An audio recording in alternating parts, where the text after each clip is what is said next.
I can't afford to pay for Mom's nursing home fees anymore. I received a call for my husband from his sister who lives in Canada.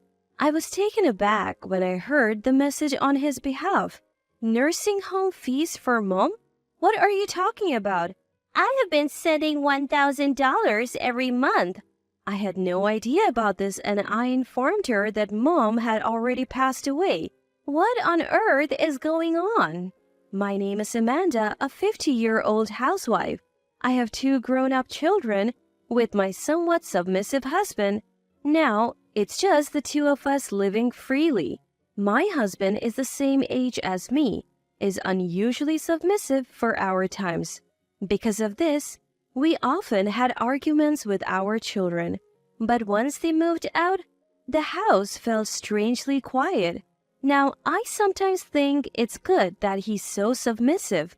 I cherish the moments when I feel happy doing things for him. After my father-in-law passed away, my mother-in-law moved into a nursing home, not wanting to be a burden on us.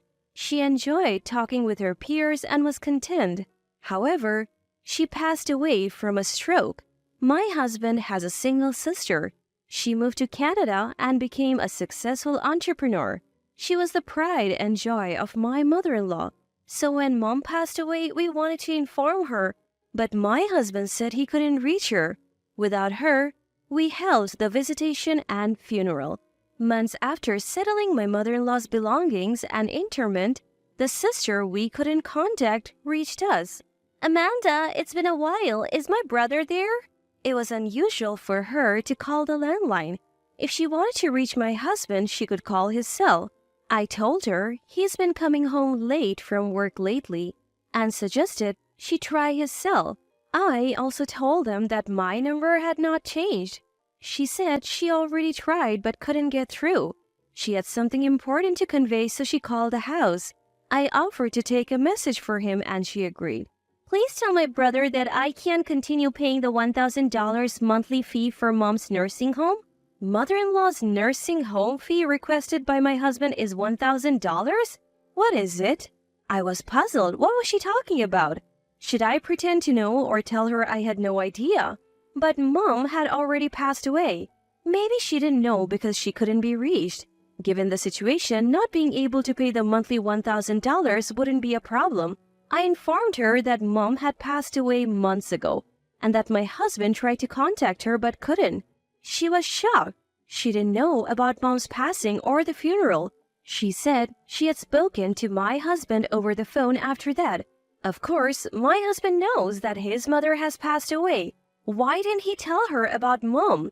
And I had never heard about the monthly $1,000 payment. I apologized for not knowing about her contributions. My husband never mentioned it, but Mom's nursing home fees should have been deducted from her pension. If she received money from her proud daughter, she would have mentioned it. I decided to dig a little deeper. Your mother must have been so grateful, right? Well, actually, I never spoke directly with her. What? It was always through my brother, so I sent the money to his account. Amanda, what's going on?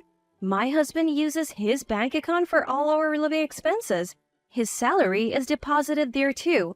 I'm aware of our finances, but I have never seen the $1,000 that his sister mentioned. Just to be sure, I contacted the bank where we had closed my mother-in-law's account to check the transactions, but there were only her pension deposits and the monthly nursing home fees being deducted. So where did the $1,000 his sister mentioned go? It means my husband has a bank account I don't know about. I asked her for the account details and the bank's name. Throughout our conversation, she was trembling with grief over her mother's death and anger for not being informed about the funeral. What is my brother hiding, not telling me about our mother's death? Unbelievable. I want to fly back to the US and confront him right now. I promise I'll uncover whatever he's hiding. I didn't know what else to say at that moment. I never imagined I would be a victim too. After hanging up, I decided to search my husband's room.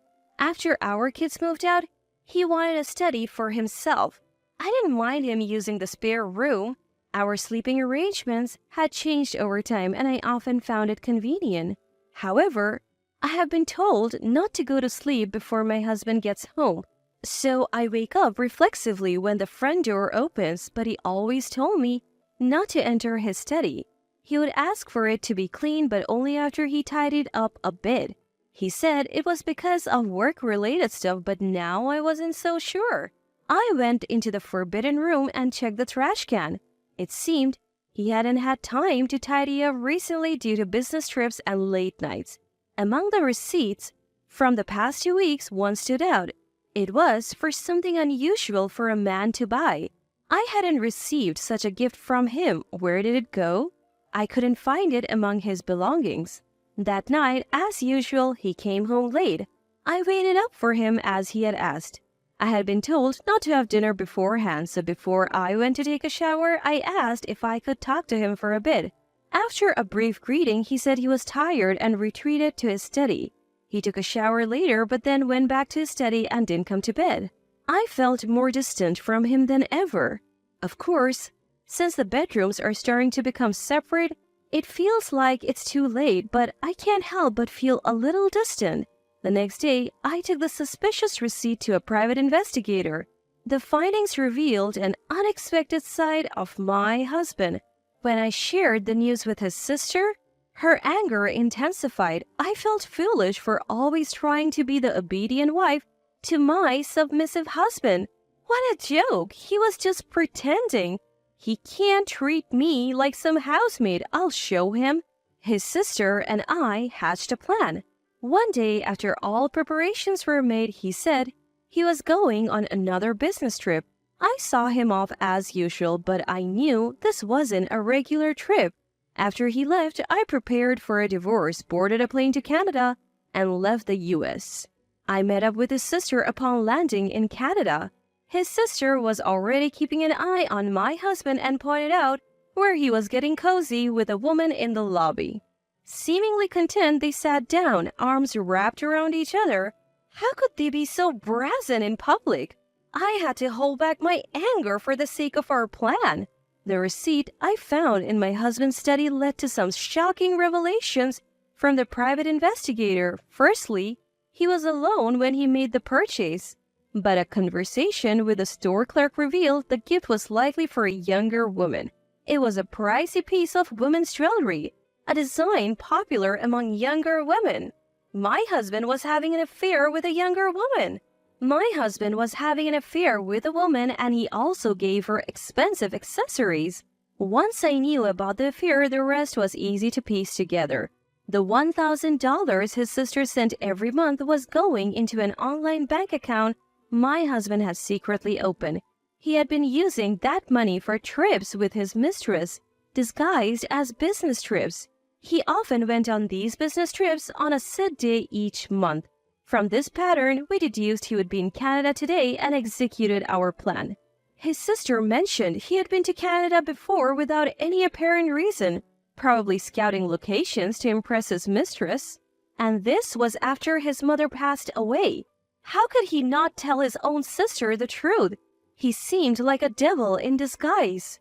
As my husband was deep in conversation with his mistress, his sister and I confronted him. Seeing me, someone who shouldn't be there, shocked him. He dropped his travel bag and let go of the woman.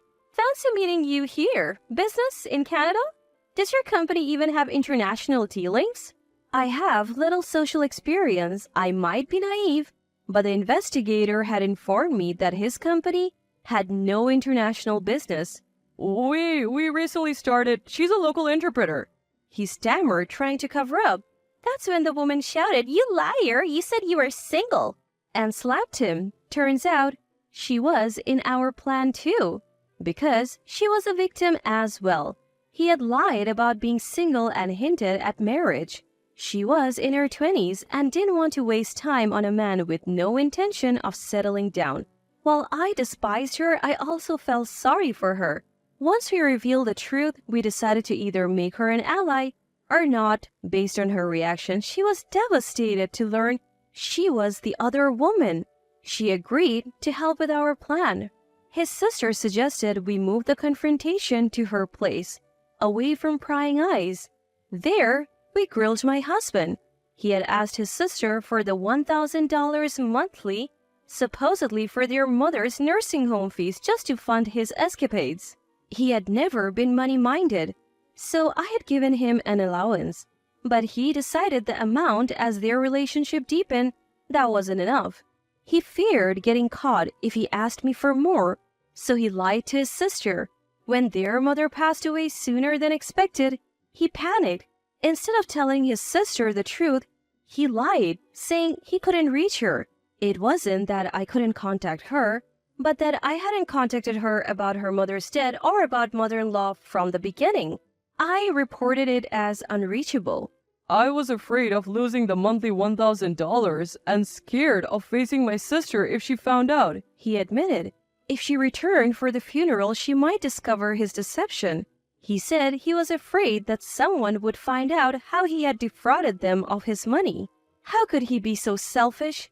He had no idea how hard it was for a woman to work alone in a foreign country.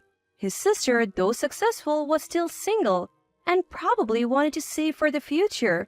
How did you come up with $1,000? To think he used her hard-earned money on his affair? Between this and hiding their mother's death, how could he trample over people's feelings like this? I couldn't comprehend it. He was fundamentally different from me. I can't be with you anymore. I want a divorce. My husband didn't respond. I wished he would show some remorse, even just a hint, maybe. But he didn't. He questioned how I, who had never worked a proper job, could survive after a divorce at 50.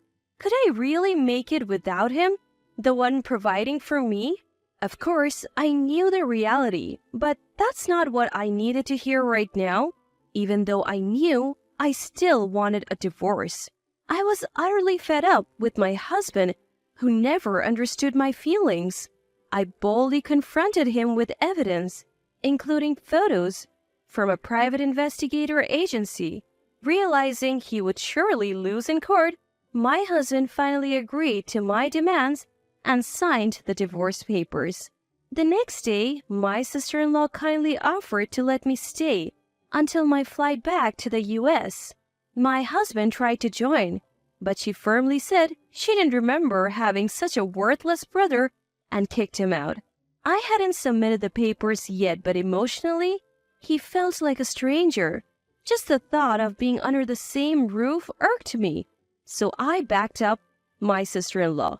His mistress thought, I don't need a middle-aged man with such a terrible character.